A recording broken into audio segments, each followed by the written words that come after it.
नमस्कारः मित्राणि, अहम् अस्मि अनिलः। साम्प्रतं वयं वैदिकसाहित्यस्य इतिहासं पठन्तः स्मः।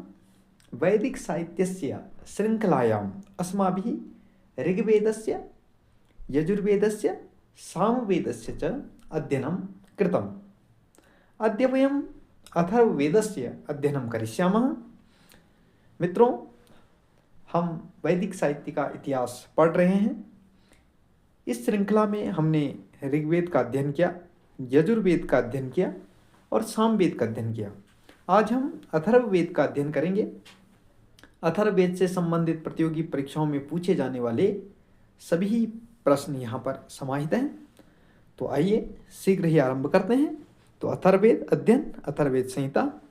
अथर्ववेद की पहले परिभाषा देख लेंगे। तो इसका संबंध संस्कृत की थर्व धातु से माना जाता है, जिसका अर्थ चंचल होना, गतिमान होना है। तो कौन सी धातु है? थर्व धातु है। कभी पूछ लिया जाएगा ये भी। इसमें अ उपसर्ग लगकर अथर्वन बनता है। इसका अर्थ है स्थिर, शांत, अटल या चंचल होना। तो इसमें ये अथर्वन जो शब्द बनता है, इसका अर्थ हमें जान लेना चाहिए, स्थिर, शांत, अटल या चंचल न होना। उसके बाद आगे देखेंगे।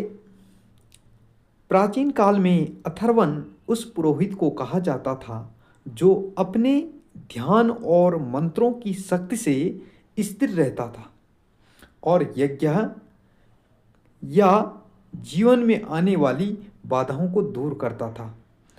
अर्थात यह वेद जादू टोना, वशीकरण, तंत्र मंत्र व यंत्र का वेद भी है। आगे हम देखेंगे कि पतंजलि के अनुसार अथर्ववेद की 9 शाखाएं मानी गई है। पतंजलेः अनुसारम अथर्ववेदस्य कति शाखाः सन्ति? तो 9 शाखाः सन्ति। तो उनका नाम है पैप्पलाद, शौनक, मौध, जलद, स्तोद, जाजल, ब्रह्मवेद, देवदर्श, चारणवेद।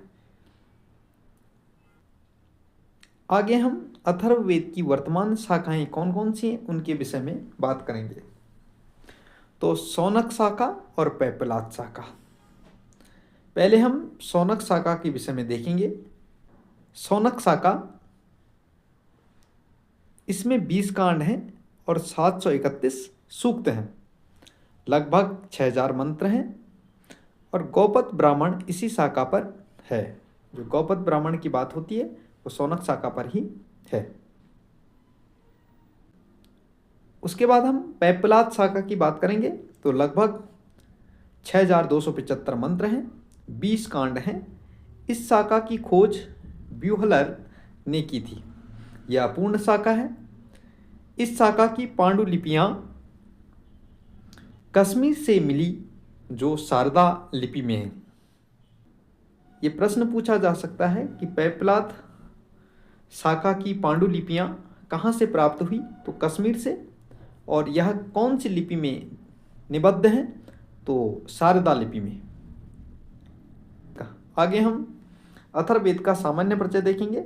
तो अथर्ववेद का ऋत्विक ब्रह्मा माना जाता है। अथर्ववेद के आचार्य सुमंतु कहलाते हैं। अथर्ववेद के उपवेद बहुत सारे हैं। पिशाच वेद, सर्प वेद, स्थापत्य वेद, पुराण वेद, इतिहास वेद, भेषज वेद, ऐसे इसको बहुत प्रकार के कहा जाता है। उसके बाद अथर्ववेद के ऋषि, तो अंगिरा या अथर्वा, इनको माना जाता है। अथर्ववेद का देवता, तो देवता सोम है। अथर्ववेद की प्रकृति कैसी है? तो गद्य पद्यात्मक, क्योंकि तीनों वेद जो हैं उनके यहाँ मंत्रों का मिश्रण प्राप्त होता है, तो इसलिए गद्य पद्यात्मक। अथर्ववेदीय शिक्षा ग्रंथ, तो मांडुकीय शिक्षा अथर्ववेद की। उसके बाद अथर्ववेद की विषय वस्तु की बात करें तो इसमें तंत्र मंत्र की क्रिया है। औषधियाँ, जिसे भेषज कहा गया है, औषधियों का पर्याप्त परिचय है। अथर्ववेद के ब्राह्मण, तो गौपत ब्राह्मण बहुत ही महत्वपूर्ण ब्राह्मण है। अथर्ववेद के आरण्यक कोई नहीं है। कस्य वेदस्य आरण्यक ग्रंथाः न सन्ति। तो अथर्ववेदस्य आरण्यक ग्रंथाः न सन्ति, ऐसे प्रश्न आपको पूछा जा सकता है। अथर्ववेद के उपनिषदों की बात करें तो प्रश्नोपनिषद, मांडुक्योपनिषद और मुंडकोपनिषद, ये 3 उपनिषद इस पर हैं। अथर्ववेद के श्रोत्र सूत्र, वेतान श्रोत्र सूत्र, अथर्ववेद के ग्रह्य सूत्र कौशिक ग्रह्य सूत्र, अथर्ववेद के धर्म सूत्र कोई नहीं है। इसलिए यह भी प्रश्न महत्वपूर्ण हो सकता है कि कस्य वेदस्य धर्म सूत्राणि न सन्ति। तो अथर्ववेदस्य, अथर्ववेद के सुलभ सूत्र भी कोई नहीं है, इसलिए इसके धर्म सूत्र और सुलभ सूत्र कोई नहीं है। और श्रोत्र सूत्र और गृह्य सूत्र, इसमें श्रोत्र सूत्र में वेतान श्रोत्र सूत्र और गृह्य सूत्र में कौशिक गृह्य सूत्र प्राप्त होते हैं। उसके बाद ब्लूमफील्ड व गार्वे ने 1901 में कश्मीरन अथर्ववेद के नाम से इसका प्रथम प्रकाशन कराया। तो ब्लूमफील्ड और गार्वे ने 1901 में कश्मीरन अथर्ववेद के नाम से इसका प्रथम प्रकाशन कराया। उसके बाद आगे बात करेंगे 20 कांडों में 17वां सबसे छोटा तथा 20वां सबसे बड़ा कांड है, क्योंकि 20 कांड हैं इसमें और उन 20 कांडों में 17वां सबसे छोटा और 20वां सबसे बड़ा कांड माना जाता है, जो अंत में जोड़ा गया।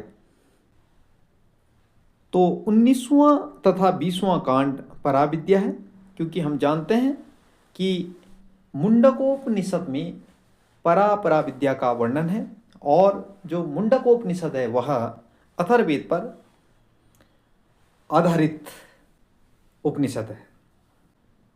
उसके बाद अथर्ववेद के महत्वपूर्ण सूक्तों के नाम, कुछ सूक्तों के यहाँ पर नाम लिखें जो हमें जानने चाहिए। उनमें पृथ्वी सूक्त अथर्ववेद 12वें कांड का 7वां तथा 8वां सूक्त है।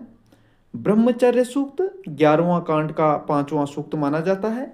काल सूक्त 19वां कांड का 53वां व 54वां सूक्त है।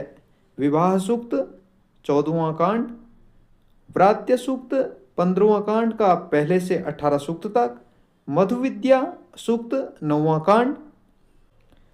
उसके बाद ब्रह्म विद्या सूक्त, उसके बाद रोहित सूक्त 13वां कांड। आयुष्य कर्म सूक्त, शांति सूक्त, भैषज्य कर्म सूक्त, आरोग्य मंत्र सूक्त, पौष्टिक मंत्र सूक्त, अंतिम है कौशिक सूक्त। आगे अथर्ववेद के भाष्यकार, तो सुबोध भाष्य या अथर्ववेद का सर्वश्रेष्ठ व्याख्या ग्रंथ है। यह चारों वेदों पर लिखा गया भाष्य है। उसके बाद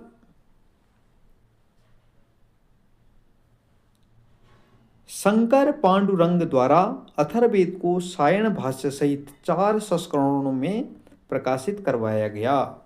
ऐसे ही दुर्गादास लाहिड़ी द्वारा सायण भाष्य सहित अथर्ववेद को 5 भागों में प्रकाशित करवाया गया।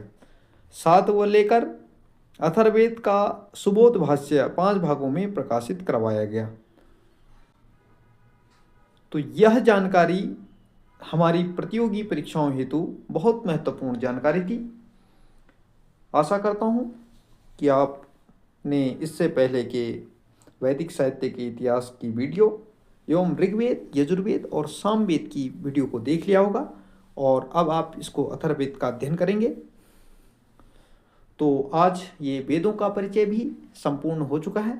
इसके बाद हम ब्राह्मण ग्रंथों का, आरण्यक ग्रंथों का और उपनिषदों का अध्ययन करेंगे और जो वैदिक साहित्य की इकाई है उसको पूर्ण करेंगे।